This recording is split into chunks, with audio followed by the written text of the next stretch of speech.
Έχω μια υπόνοια γαμότο. Ούτε απόψε θα γίνει κάτι. Να είχα λίγο θάρρος περισσότερο.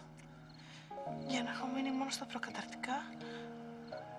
Μ' αρέσει και η Σαφώ.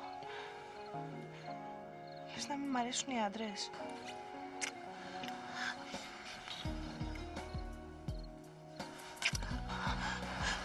Συγγνώμη, δεν...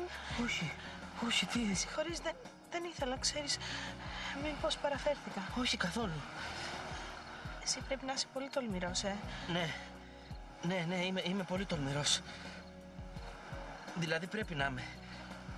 Αλλά μάλλον δεν είμαι. Δεν είναι εύκολο να ξεπερνάς τους φόβους σου, αλλά ξέρεις τι ωραία νιώθω εγώ τώρα μετά το... Αν νιώθεις τόσο ωραία, μήπως να το ξανά... Κάνω. Ναι, αυτό θα κάνω.